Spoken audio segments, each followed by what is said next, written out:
On this episode of Postcards from the Fringe, BT takes us on a storytime adventure through his explorations of Cheesman Park, located in Denver, Colorado in the United States. And let us know in the comments, would you just sit by and watch someone shove dead bodies into child-sized coffins?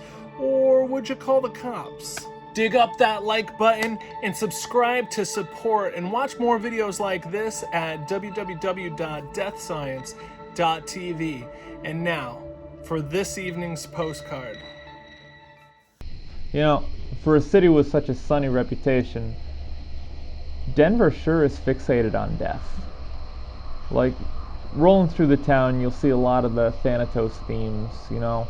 I mean, they even celebrate it in the form of the Linger Mortuary Restaurant, which is really cool. It used to be an actual functioning morgue, like a mortuary, and they turned it into a restaurant, but kept a lot of like the bottles and stuff like that as decoration. So that's worth checking out if you're in that neighborhood.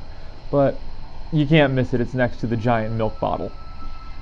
But one of the remnants from Denver's haunted past that not a lot of people know about is the story of Cheesman Park. Cheesman Park is this sprawling public city park off the Capitol Hill neighborhood. And it's gorgeous and it's well maintained because out west they have city planners and infrastructure.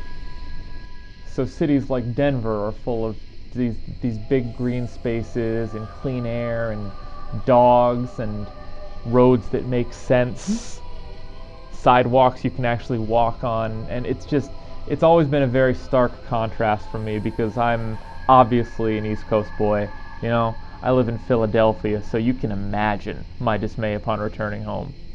So Cheesman Park itself could pass for a golf course.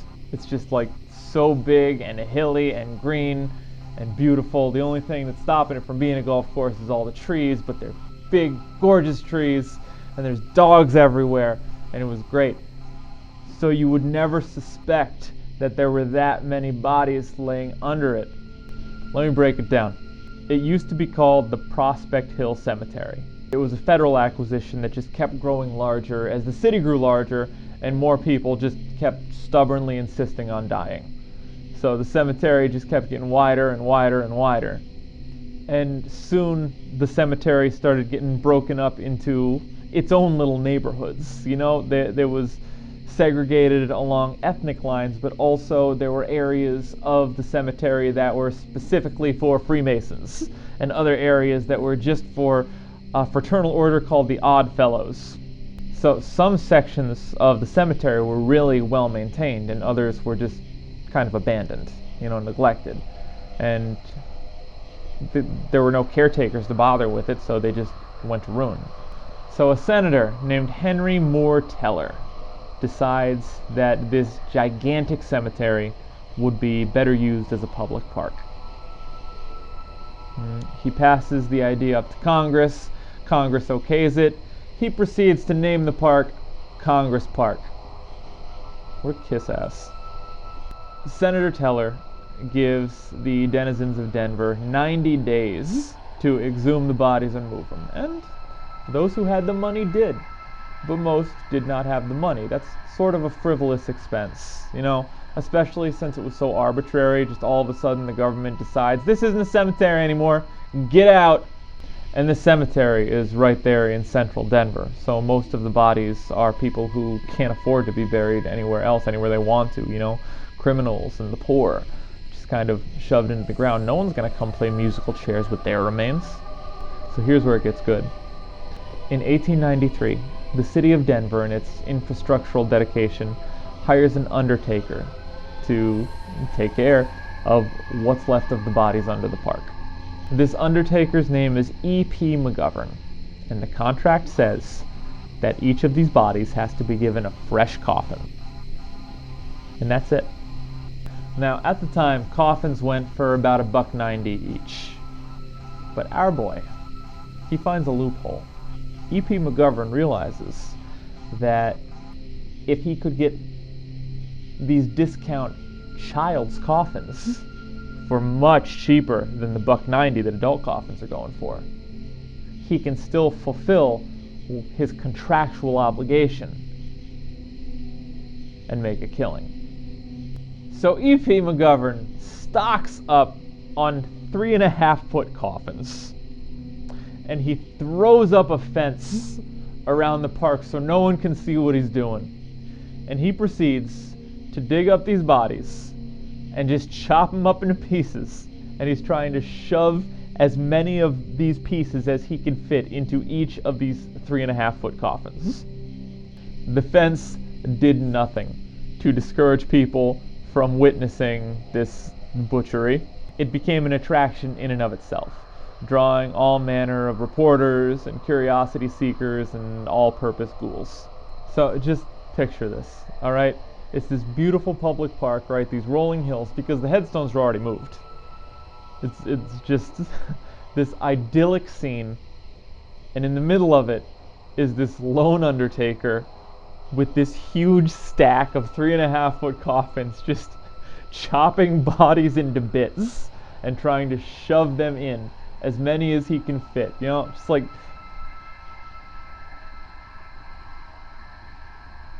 trying to pack a suitcase. You know, he's like leaning on it, trying to get the lid to close, and people are coming right over the fence to watch him. So obviously this doesn't stay secret for long, as it was never truly a secret, since you just go right over the fence. And Mayor Rogers brings the hammer down and kicks McGovern to the curb. So they start cleaning up the park proper. And they filled in the holes that he dug over the next 10 years. But they never made a new contract to get the rest of the bodies. So there's still a bunch of unclaimed dead under Cheesman Park. Now, when I was there, it was gorgeous but not excessively paranormal. Like I said, there were a lot of people, like athletic college students, just bopping around playing frisbee with their dogs. Everyone in Denver has at least 2 dogs. It's the promised land. So if there are ghosts kicking around there, I have to imagine they're not too troubled, you know, by where they have to spend eternity haunting. And I don't think I would be either. It's a really nice place. So if you're in town, you know, if you're in the Denver area, Cheesman Park is worth a look. Let us know if you make it out there in the comments. This has been another postcard from the Fringe, Bastard Travel, in association with Death Science.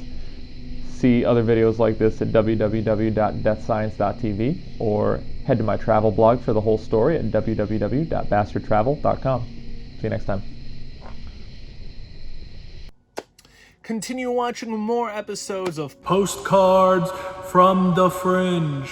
at www.deathscience.tv. You could find and support BT's adventure blog at www.bastardtravel.com. And again, let us know in the comments, would you just sit by and watch someone shove dead bodies into child coffins, or would you call the cops? Till next time, stay curious and stay creepy.